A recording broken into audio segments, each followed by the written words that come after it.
Welcome to my channel JS coaching. আমি অনেক আজ আমি শুরু করছি ক্লাস 10 এর এবিটি টেস্ট পেপারের 139 পেজের যে কোশ্চেন সেট রয়েছে ম্যাথমেটিক্স এর, সেই কোশ্চেন সেটের সমস্ত অ্যান্সার গুলি নিয়ে কোশ্চেনগুলি এমসিকিউ ভিএসিকিউ নিয়ে আলোচনা করব। শুরু থেকে শেষ পর্যন্ত অবশ্যই ভিডিওটাকে দেখবে এবং তোমার বন্ধুদের মধ্যে ভিডিওটাকে শেয়ার করে দেবে। শুরু করছি আজকের ভিডিও।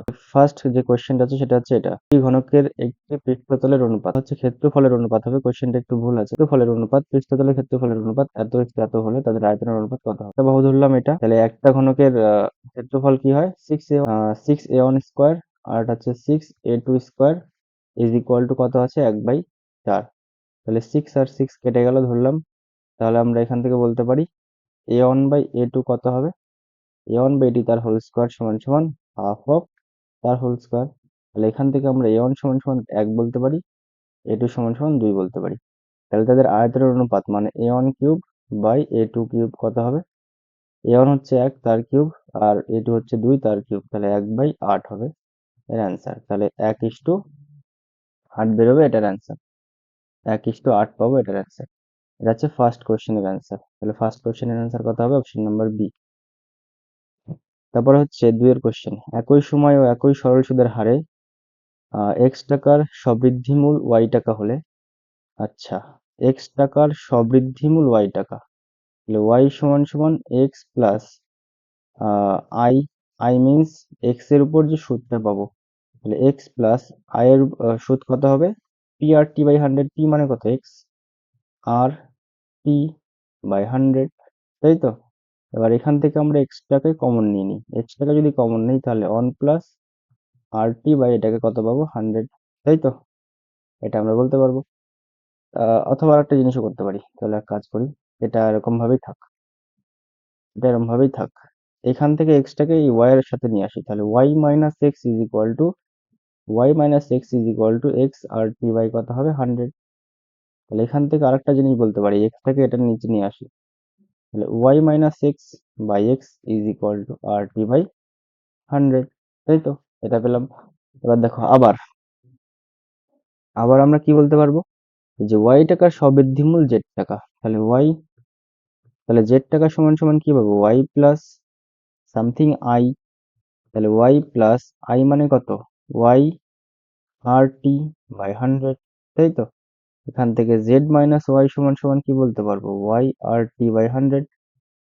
তাহলে এখান থেকে সে একইভাবে আমরা বলতে পারবো y z minus Y by হচ্ছে y is equal to R T by 100। দেখো এখানে আর টি বাই 100, এখানেও আর টি বাই 100, এইটা সমান সমান এইটা, তার মানে এইটা সমান সমান অবশ্যই এটা হতে হবে। তার মানে আমরা এবার বলছি Y minus X by X is equal to Z minus Y by Y. এবার এটাকে যদি আমরা ক্যালকুলেশন করি, তো ক্যালকুলেশন করে যে মানটা পাবো সেটা আমি তোমাদেরকে একবার বলে দিচ্ছি, হচ্ছে যেটা ক্যালকুলেশন করে মানে কোনাকুনি গুণ করে আমরা যেটা পাবো Y square is equal to Z X পাবো, এটার অ্যান্সার। তাহলে অপশন নাম্বার কোনটা হবে, অপশন নাম্বার হবে সি এটার অ্যান্সার। তারপরে question, tan theta equal to 3/4 হলে এটার মান কত হবে। এবার দেখো এটা ত্রিভুজ দিয়ে, একটা ত্রিভুজ অ্যাপ্লাই করে করবো, এটা থিটা ধরলাম, তাহলে tan theta is equal to 3/4। তাহলে ট্যান থিটা সমান কি হয়, লম্ব বাই ভূমি, তাহলে লম্ব হচ্ছে 3, ভূমি হচ্ছে 4।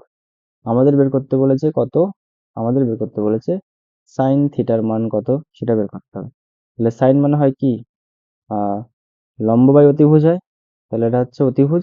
তাহলে লম্ব স্কোয়ার প্লাস ভূমি স্কোয়ার মানে হচ্ছে 16 হবে, 4 স্কোয়ার করলে, 3 স্কোয়ার করলে 9, তাহলে 16 আর 9 যোগ করলে 25, 25 রুট করলে কত হবে, এটা 5। তাহলে অতিভুজের দৈর্ঘ্য কত হলাম 5। এবার আমাদের যেটার মান বের করতে বলেছে 1 মাইনাস সাইন থিটা, লম্ব বাই অতিভুজ, লম্ব কত 3/5 প্লাস 1 প্লাস 3/5। আচ্ছা এটাকে ক্যালকুলেশন করলে আমরা যে মানটা পাবো সেটাই হবে আমাদের অ্যান্সার, তাই তো। তাহলে এখান থেকে আমরা মানটা বের করি, তাহলে 5 যদি লসাগু করি, 5 থেকে 3 বাদ দিলে কত থাকবে 2, আর এই 5 5 কেটে যাবে, মানে লসাগু করার পর 5 আর 3 কত হবে, 5 আর 3 কত হবে 8, তার রুট, তার মানে হচ্ছে 1/4, তার রুট মানে হচ্ছে 1/2। তাহলে এটার মান কত পাবো আমরা, 1/2। তাহলে অপশন নাম্বার এ হবে এটার অ্যান্সার। তারপরে কোশ্চেন, এবিসি একটা সমদ্বিবাহু ত্রিভুজ অঙ্কন করি আমরা, সমদ্বিবাহু ত্রিভুজ, যেখানে এবি সমান সমান এসি বলে দিয়েছে, তাহলে এটা এবি আর এটা সি। মানে এই বাহু সমান এই বাহু আমাদের বলেই দিয়েছে। AB square is equal to 2ac হলে, A B square is equal to 2ac হলে, আচ্ছা AC square, A B square is equal to 2ac square, তার মানে কি এবি স্কোয়ার সমান সমান আমরা বলতে পারি AC square plus AC square, তাই তো? কোন সি এর মান কত হবে, মানে কোন এই কোনটার মান কত হবে সেটা আমাদের, এবি সমান সমান বিসি বলেছে, এসি বলেনি। এবি সমান সমান বিসি মানে এই বাহু সমান এই বাহু বলেছে, তাহলে এই কোনটার মান কত হবে সেটা আমাদেরকে দেখাতে হবে।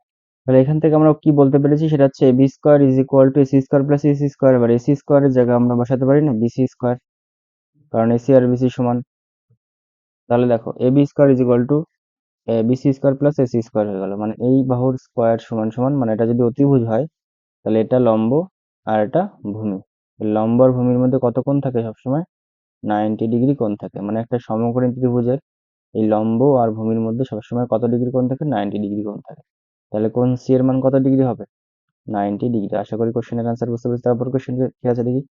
দেওয়া আছে যদি এই সমীকরণের বীজদ্বয় একটি অপরটির অনন্য হয়, মানে একটা আলফা গুণ করলাম পরেরটা 1/α, তাহলে কে এর মান কত হবে? তাহলে সি বাই এ করে দেবো আমরা, কে 5/, এটা সামথিং, এটা কেটে যাবে, কে সমান সমান এটা আমরা পাবো 5, তাহলে কে এর মান এখান থেকে কত পাবো? 5, তাহলে অ্যান্সার সি হবে। যদি 13, 11 সামথিং এই রাশি তত্ত্বের সংখ্যাগুলোর মান 11 হয় তাহলে এক্স এর মান কত হবে? তাহলে দেখো সবগুলোকে যোগ করি, 13, 11, তারপর হচ্ছে 16, 11, 16, 11 plus x plus 18 plus 16 plus 10, সবগুলোকে কত দিয়ে ভাগ করবো? 1, 2, 3, 4, 5, 6, 7, 8, 8 দিয়ে ভাগ করব, তাহলে সংখ্যাগুলো মান, রাশি তত্ত্বটা কি আছে? 13 আছে, 11, 16, 11, 13, এক্স 18, 16, 10, রাশি তত্ত্বের সংখ্যাগুলো মান 11 হয়, তাহলে এক্স এর মান কত হবে? 11 কবার আছে দেখো, 1, 2, একবার দুবারই আছে। 13 কবার আছে? একবার দুবার। তার মানে কি সংখ্যাগুলো মান 11 তখনই হতে পারবে যখন এক্স এর জায়গায় আবার 11 থাকবে, তাহলে এক্স এর মান অবশ্যই কত হবে? 11 হবে। আচ্ছা, এর মানে হচ্ছে এটা অপশন নাম্বার এ হবে এটার আনসার। তারপরে কোশ্চেন গুলো কি আছে দেখি। একই সুদের হারে কোনো মূলধনের 2 বছরের চক্রবৃদ্ধি সুদ ও সরল সুদের অন্তর ওই মূলধনের এত গুণ হবে, ওই মূলধনের এত গুণ হলে 2 বছরের সরল সুদ এখান থেকে কত পাবো আমরা? 2 বছরের সরল সুদ আমরা পাবো পি আর টি বাই 100, তাই তো? আচ্ছা, তার মানে হচ্ছে পি আর বাই 50 পাবো এটা, যদি আমরা টি এর জায়গায় 2 বসিয়ে দিই, এখানটা 2 বসিয়ে দিই, তাই তো? আচ্ছা, তাহলে চক্রবৃদ্ধি সুদ কত পাবো আমরা? চক্রবৃদ্ধি সুদ পাবো হচ্ছে P into 1 plus R by 100 to the power N, N জায়গায় কত বসাবো? 2 মাইনাস পি, এটা হচ্ছে চক্রবৃদ্ধি সুদ। এই চক্রবৃদ্ধি সুদের মান আমরা যেটা পাবো P into 100 plus R by হচ্ছে 100, তারপর 2 মাইনাস পি, তাই তো? এটাই পাবো হচ্ছে আমরা চক্রবৃদ্ধি সুদ। হুম, এটা যদি আমরা লসাগু করি, লসাগু করার পর আমরা একটা মান পাবো। লসাগু টসাগু যদি সবকিছু করি তো করার পর জিনিসটা পাবো পি আর, যে কোশ্চেনটা বলেছে সেই কোশ্চেন অনুযায়ী আমরা কি বলতে পারি যে P R square by 10,000 is equal to আমরা বলতে পারি 25 পি, এটা কোশ্চেন বলেছে। তাহলে এখান থেকে যদি আমরা আর এর মান ক্যালকুলেশন করি, পি পি কেটে দিয়ে আর এর মান ক্যালকুলেশন করলে আমরা সম্ভবত 500 বা সামথিং কিছু একটা পাবো। তাহলে এটার যে মান হবে আর এর মান সেটা হবে এটা, মানে 500% হবে। তারপরে কোশ্চেন দেখো, x is equal two √30 is equal two এটা হলে এক্স এর মান কত হবে? তাহলে x √30 is equal two √35 into √42, তাহলে এক্স ইজ ইকুয়াল টু কত হবে? √35 ইন্টু √42 বাই হচ্ছে √30, এটার মান কত হবে?